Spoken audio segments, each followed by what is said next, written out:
All right, I would now ask my colleague Miguel Lobo to come up on stage with his panelists.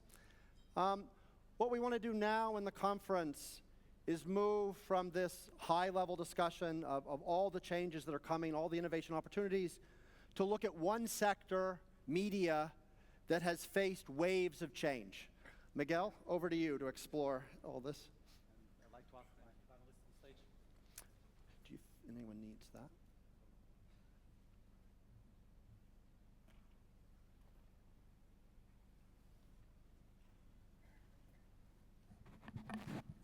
Thank you, Peter. Thank you all. So our panelists are Mustafa Alrawi, business editor of The National, Fida Chaaban, editor-in-chief of Entrepreneur Middle East, and Rasha Rteil. She's the head of innovation at MENA. I'll say a few more words about them as I do the first round and as I introduce each one. Mustafa is, as I mentioned, the business editor of The National, which is an amazing project that has had an incredible impact in the media landscape in the UAE and I think in the Gulf in general, and I think in many ways even having a global impact, which is a very interesting thing that we can discuss as well. Mustafa has a lot of experience, 16 years of experience working as a journalist in the UK, in the Middle East. He is an expert in business and finance. He has had work published in leading publications like The Guardian and Independent. And he knows quite a bit about innovating under environments of high pressure. He was in Baghdad in 2003 and launched Iraq Today, the first English language newspaper in Iraq. So Mustafa, as Peter mentioned, enormous disruption in media, right? So it's probably one of the industries with the biggest impact from technology and the greatest disruption. Do you think this is something that has become a new status quo? Will we have disruption and innovation and constant change as the new normal, or are we heading to some new kind of stability and this is some transition until we find a new equilibrium? What's your take on this? Well, thank you for the very kind introduction, Miguel, and it's a pleasure to be here. I think as we heard this morning, everything has changed, yet in many ways everything is the same because industries are constantly evolving. Certainly we see at the National what's happening now in terms of disruption as an opportunity. It used to be relatively easy to get hold of your readers. They would go out and buy the newspaper, or if you're in TV news, they would watch the news in the evening. Now, they are in control, the democratization of the media, as was mentioned this morning. But I look at it as our readers can't actually escape us because we can find them wherever they are because of their mobile phones. So we're looking at different ways of catching people. So for example, we're using WhatsApp to get to people.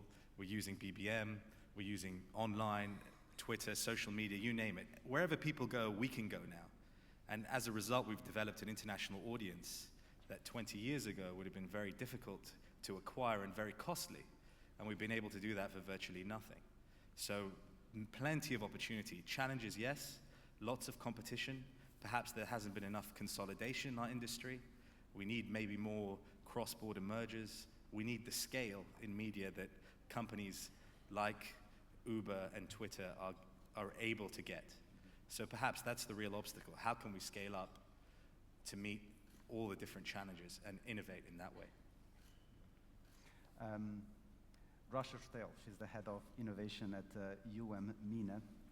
She's they do advertising and building brands and creating digital campaigns and immersive campaigns for huge clients like Coca-Cola and L'Oreal.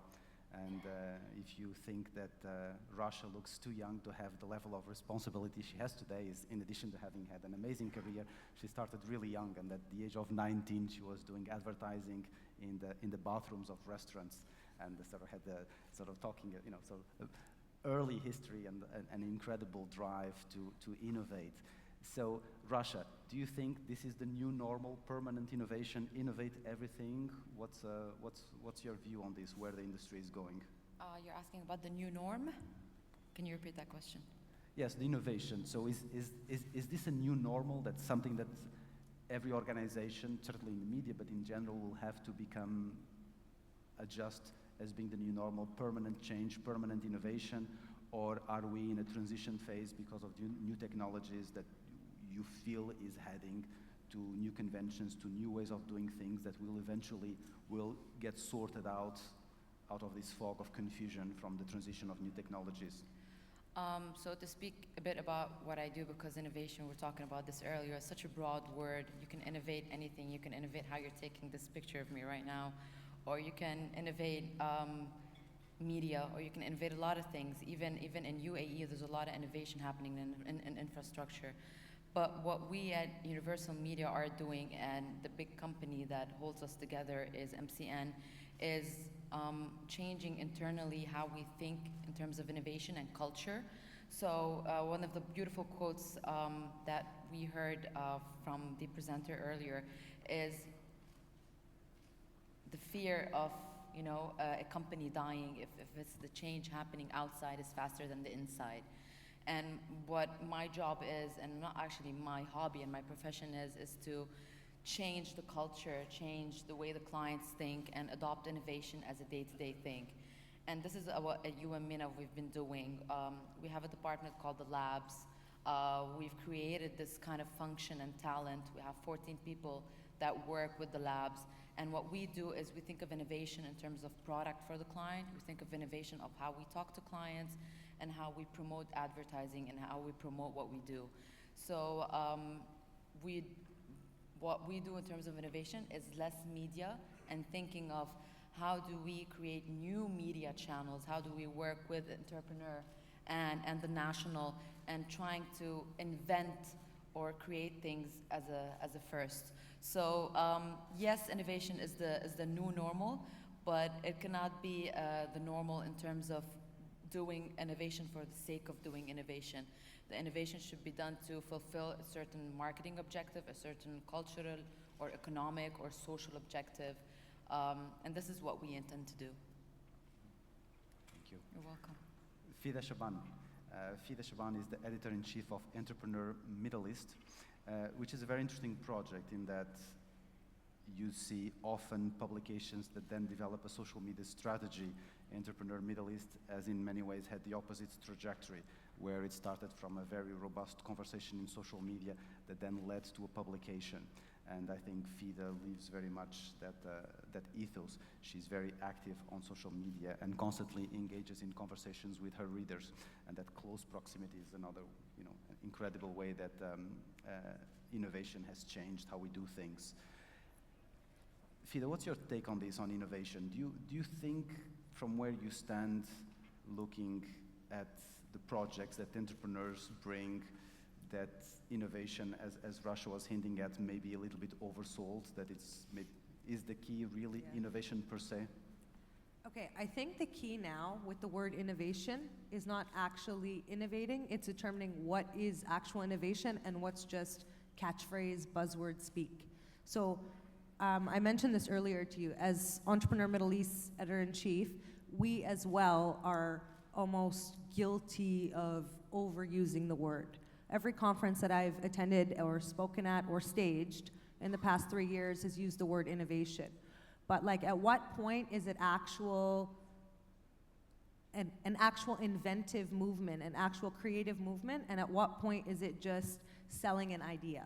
So when we decide what entrepreneurs to feature, it doesn't necessarily mean that they're being innovative, especially in this region, because here we're importing a lot of concepts that work successfully elsewhere and localize, which is great. It's still needed for the ecosystem. But that doesn't mean that our ecosystem is actually innovating. So I think it's really important, and I mean, anybody in the room, I'm happy to talk about this on Twitter, so please do tweet at me. If you do follow Entrepreneur Middle East on Twitter, we try to, quote, innovate how we talk to our readers. So me and my entire staff, we're on social 24/7, personally and on behalf of the publication itself. Whether or not that's innovative, no. I think that's just a direct channel of communication, and maybe this is what kind of gave us the traction that we got so quickly. The entrepreneurs talk to us, they tell us we're different.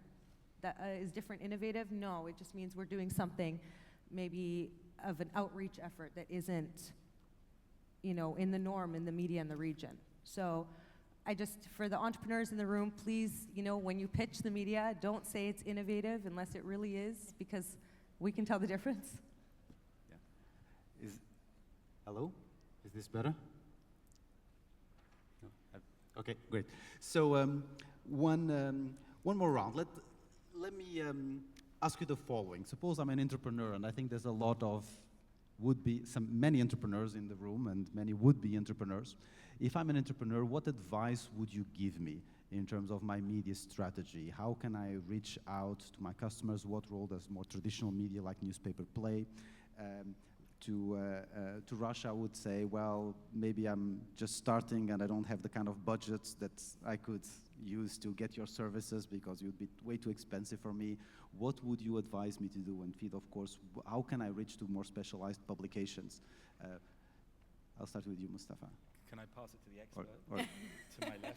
Or shall I'll pass one. maybe we'll do the other way around. Start with Fida and then come back. Okay, sure. In terms of, you mean media outreach and media tactics? Like entrepreneurs and SMEs and that connecting with the public, you mean, or connecting with media outlets? Sorry.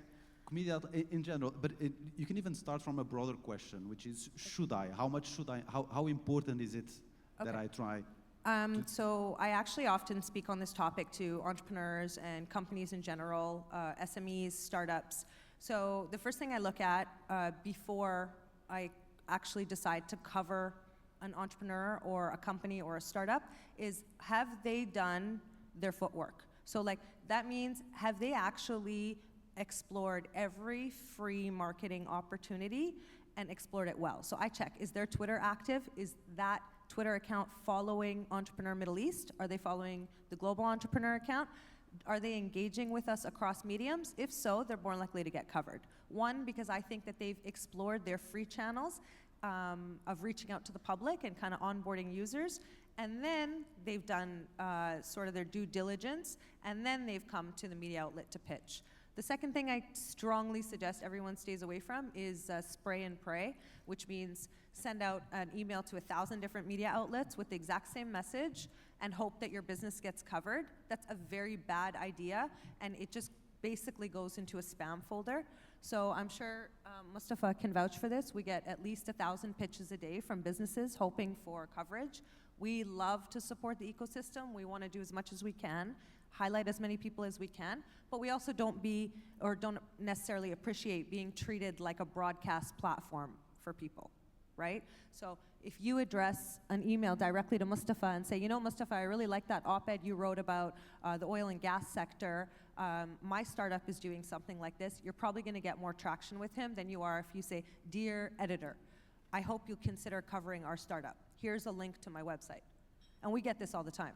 So you might not have the luxury of having a great PR agency or a great advertising agency on your side, but you do have the capability of doing the right research and tailoring your message. Maybe I'll go to Mustafa and then go back to Rasha. Mustafa, how do I get out of your spam folder? That's a good question. I agree with a lot of what Fida said. The word is consistency. It's not so much when to communicate or how you communicate, but can you commit to that level of communication for the foreseeable future? The media loves it when we get nice surprises that make good news stories, but perhaps your customers, your investors, don't necessarily like surprises just as much. And in fact, the financial markets don't like surprises. And the most successful companies, in terms of the ones we cover, the ones that are consistent in their messaging, in their ability to communicate their information correctly to both the media and their clients. So we appreciate that. The last thing we want is erratic, like Fida said at the beginning, when you launch, you want loads of coverage, and then after a year or two, thank you very much. And by the same token, if you're not going to say anything, that's fine, but then keep quiet for the next few years. So consistency is much, much more important than what you say. Rasha, what advice would you give to someone who's starting a career as an entrepreneur, launching a new project, and doesn't have the kind of budgets that would be required to do a big splash? Going back to, not in terms of a media perspective, but from an innovation perspective on being an entrepreneur, and I've always wanted to be one since I was 19, but I found my way in an agency, which is, when creating a product, don't think about what consumers need. So on a terms of media, I think the guys actually answers the question really well. I'd like to tackle it from a different perspective, which is when choosing to be an entrepreneur, when you come up with an invention or a tool or an app or a business or a restaurant, just then don't think about what people do need or want, because Apple doesn't have any focus groups. They say that people don't know what they want until they actually see it, touch it, feel it. So this is one of the insights that we would look at. And when you want to create a product, like they've created the Nexi, the Lily. These are, drones that fly. Who even knew that we needed drones or we like drones? And then came the Lily, that are drones that follows you based on a wearable. So these are all projects done by Kickstarter. Kickstarter, you put your project there, and then people start to invest in it. And then you create a demand, and then you create a supply. It's called demand marketing, And based on that, create your invention or create your startup. So whatever startup you're thinking about, it could be a tool, it could be a software for the government, it could be a software for an agency or for a restaurant. Think of what it could add value. It could add value in terms of quality to their life. We never thought that we would love to take a photo and then have it disappear after 5 seconds, and this is where Snapchat came in. It's an innovation that started at home.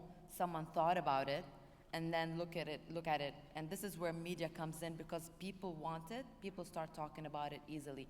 Snapchat wasn't advertised, no media was used, and look where it's now.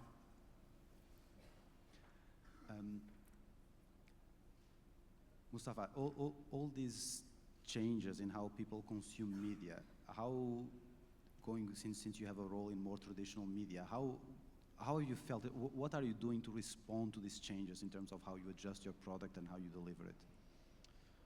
It was mentioned this morning about how the public's role is much bigger now in all industries, but particularly in media. Sometimes we're getting the news from people in very dynamic ways, whether it's a fire in a building or some kind of incident. People are actually down there on the street filming with their phones or tweeting on Twitter. So we're having to be a lot more aware that the role of news gathering has changed, or the way in which news is gathered. So we have to respect that, and also that sometimes we're not the best informed people at the beginning, but we realize that throughout a news cycle we have to become the best informed as it goes on. If by the end of the story we haven't taken the lead, then we haven't done our job. But perhaps we have to also accept that we're not always going to lead at the beginning. So you saw that across the Arab Spring in this region, the media was very much following the people as mentioned earlier, but especially in business, with stock market movements, with the way the commodity cycle has gone in the last 12 months, we're having to listen a lot better to what's happening out there to produce news that is more relevant and effective for our readers. It's not just what we say and what we think, but about being broader in terms of our gathering.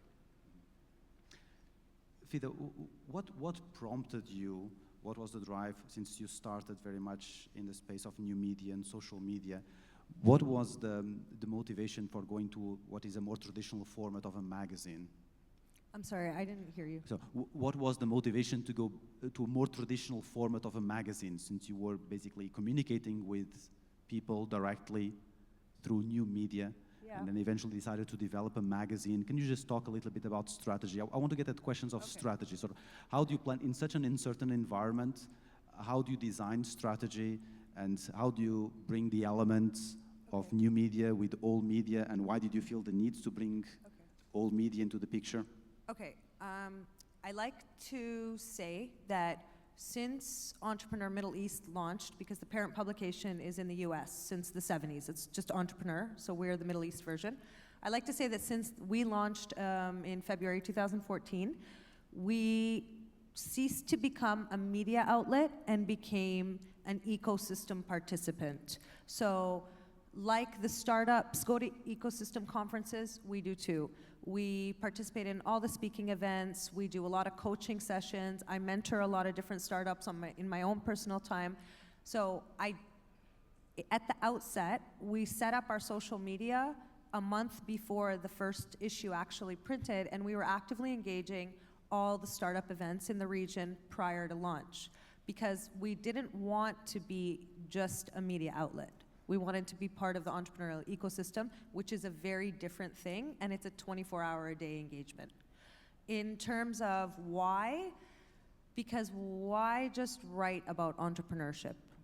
Like, why not participate in building entrepreneurs instead of just building another vehicle for them to read about entrepreneurship? So that was my motivation behind that. And I like to say and point out often that the startups that we feature, the entrepreneurs that we feature, the SMEs that we've shed light on that have never been covered in the region before are now being awarded big awards by other media entities. They're being covered a month after we cover them. We're happy about that. We don't consider that a imitation or copycat move. We consider that we're the vehicle for the entrepreneurs in this region to get their proper recognition. So our strategy wasn't so much about launching another media outlet. It was about launching another element of the ecosystem that could act as that missing PR vehicle for these worthwhile success stories, and even worthwhile cautionary tales of failures, right? Because there's always something to learn from that, instead of just, putting out a magazine. Rasha, you started your career in New York.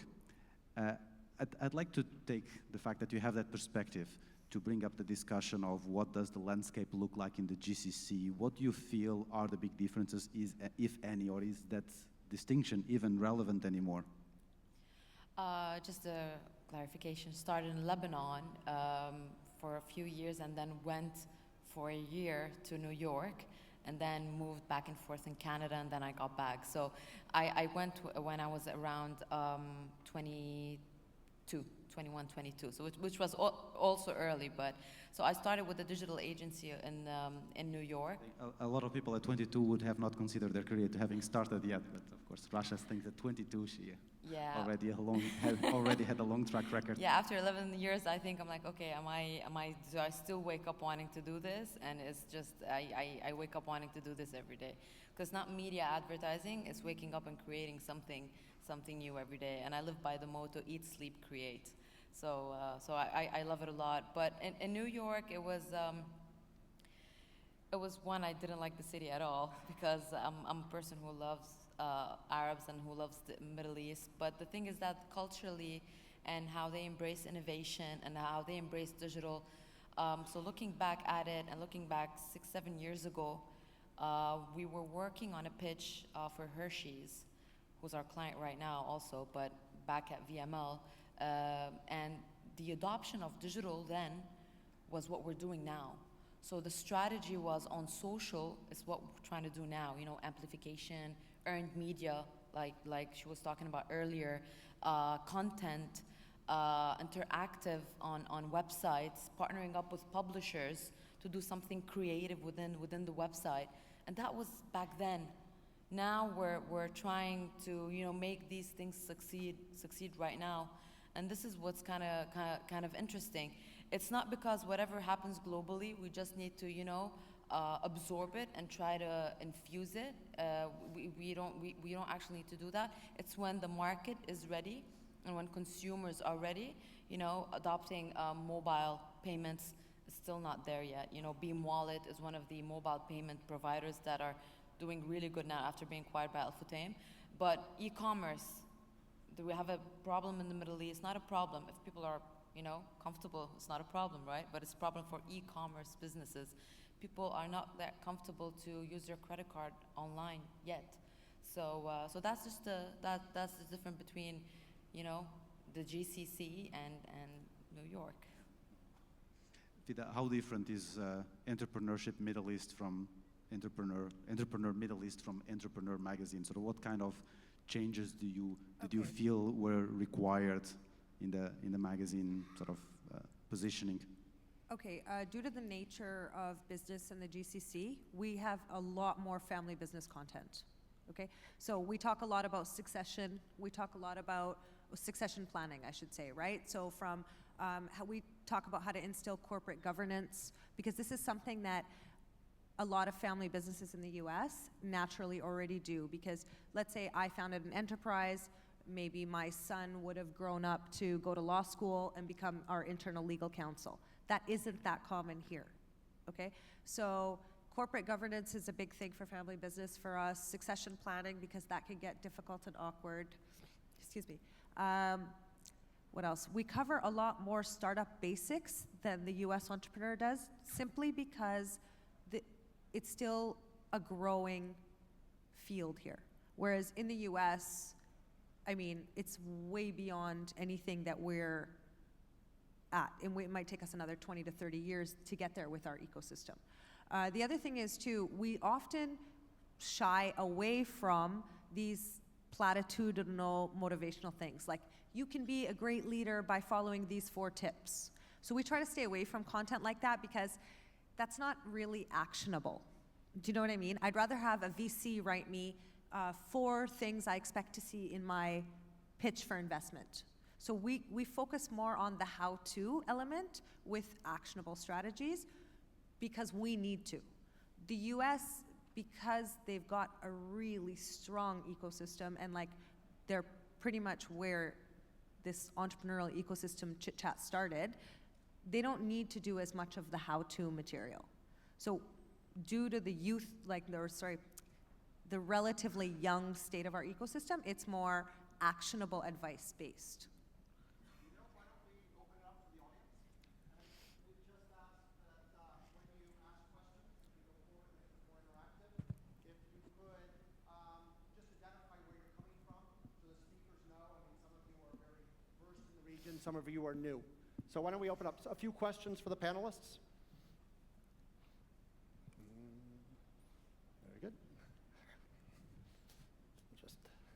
Thank you. My name is Sultan Haji. I'm come from Total as oil company. My question to Rasha, you said that we innovate for something we don't have, we don't need, we don't know for who. So how you innovate? What's your basic elements to innovate?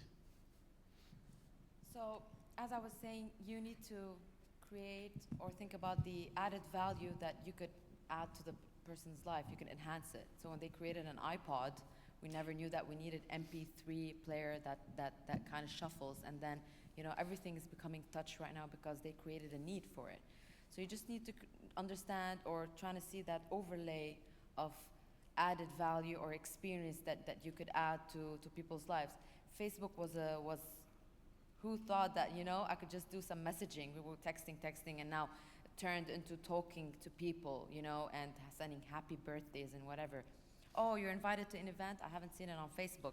So it became a need, but we never thought it was a need in 2006, did we? There was MySpace, there was High Five, social networks that existed, and they were becoming successful. But Facebook came in and added that kind of layer of, default human behavior. And this is what your innovation needs to be. So when you're sitting and you're thinking, what can I create that either solves a problem or adds value without the person knowing that it could value? Like self-park in a car. It's a problem that us women have, basically. We don't know how to park or drive. But so Ford created one of the first to create such kind of innovations. So I hope I answered your question. You're welcome. Very good. Good morning. Etna Trainer is my name. I'm a media trainer here in the region and a former journalist. And I think I met Mustafa last time in the newsroom at CNBC, so it's good to see you here again. A question I'd like to perhaps address to you, Mustafa, and also Fida, is the growth of paid-for advertorial here in the region. I can't count the number of times that I've been offered to show up on the front page of various magazines here in the region if, in the small print, I deliver maybe 50,000 dirhams or something like that. So how is that impacting? Because there's a lot of news getting out in the region here about a lot of people, but it's all paid for advertorial. And I do know the New York Times and many of the magazines and many of the newspapers are actually supplementing a lot of what they do by doing special reports, and that's paid for, that's fair enough. But I don't quite think the public understand the division. If you can comment on that, thanks. Very good. Nice to see you again. We'll put you on the front page of the National for free. It's a good question because it's a good question because you know, a lot of the media in this region can be described as being more commercially driven than maybe editorially driven. There's nothing wrong with that. There's a very broad spectrum that can be accommodated. I mean, from the point of view of the National, what are we always looking for? We tend to end up being a cheerleader for the region. You know, the United States, the media there doesn't have to constantly convince their readership that that is the market you should be in. But I feel like every day at the National, we're having to convince our audience that the Middle East, the GCC, the UAE is a market that you need to be in. And to a certain extent, showcasing the success stories of this market, of this economy, are very, very important. And they'll take different ways. Often we will continue to, sorry, I'll pause for a second. It's an honor. So it's important to have our success stories front and center in the media in the UAE. And sometimes that'll take the form of news and editorial, and sometimes that'll take the form of commercial. So there's a place for everything in this market. Thank you. Thank you. Okay. There's a question. Yeah? Yes. Sorry. Please go ahead. Hi. My name is Naji Suryani. I'm an INSEAD Gamba student now and a potential entrepreneur, as Miguel said. My question is to you, Fida. Can you give us a little bit more information on the landscape of entrepreneurs in this part of the world, especially the GCC, from the interesting entrepreneurs that you tweet with and interact with? Certainly. Okay, the state of entrepreneurship across MENA varies huge. So when you're looking at certain areas like Egypt, they've got seriously strong tech talent, dev talent. Like even in Lebanon, they've got game development talent, which might be surprising, but actually they've got this small startup called Game Cooks who've developed 14 globally ranked games. But I don't know how many people in the room have heard of Game Cooks. When you come over to the GCC, we've got a much stronger ecosystem, even down to Bahrain, who's got like a great semi-governmental association called Temkeen. So they've got a whole bunch of entrepreneurs there that nobody knows about.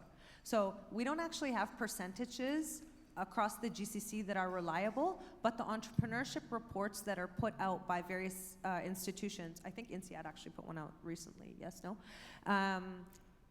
They indicate strong numbers relative to the population. Can I give you any actual percentages? No, because it varies country by country, but I can tell you that the governments, especially in the GCC, are allocating huge funding. They're allocating major resources because they realize that entrepreneurship, SMEs, startups are going to sustain the economy long after natural resources are gone. So the biggest complaints from entrepreneurs is there's no funding. That's inaccurate. There's huge amounts of funding available to MENA entrepreneurs.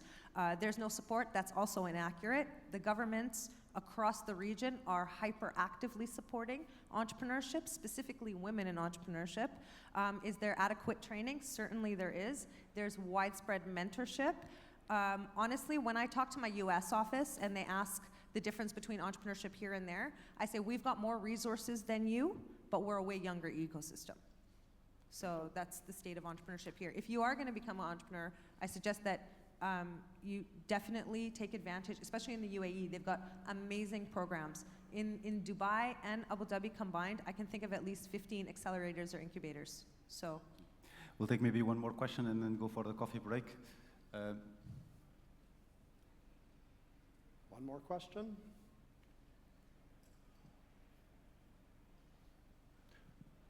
Very good. All right, why don't we take last comments from the panelists and then... Very good. So take do you want to find any final questions or words of advice to wrap up?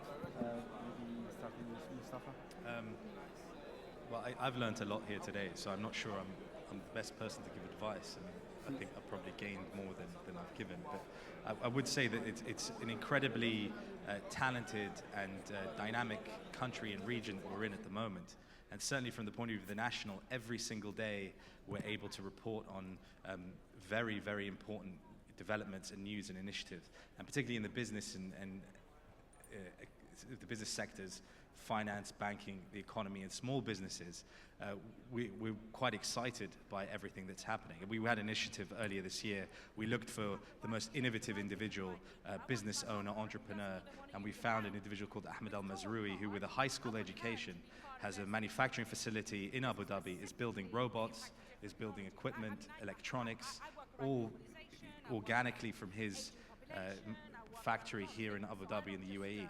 So there is so much going on, there is so much innovation, and we could probably, more events like this, the media have a role, but I think we can do a lot more to highlight what's going on under our noses. Thank you. So going back to the topic of innovation in media, I'd just like to close with some thoughts about who we are, what we do, and where we're going in the UAE. And I've been to New York, I've been to Canada, I've been to Lebanon, and to be quite honest, we are a market amongst the markets in the GCC where, you know, there's there's thirst, and then there's providers of innovation and entrepreneurs to quench that thirst. Google is here, Facebook is here, Twitter just launched 2 months ago. These nice fellas that are even global are here. We have so much to do, but we don't need to always adapt global trends and global movements of innovation. It's time as us, you and us and media and the people, entrepreneurs, to come together and create innovative ways in media, create tools, create the community that we could bring internally, externally for once. And I think that will be innovation within the region to the world. Thank you, Rasha. Fida? Just in closing, I think going back to the original topic, as Rasha was saying, innovation in media, I mean, I hope you find Entrepreneur Middle East innovative.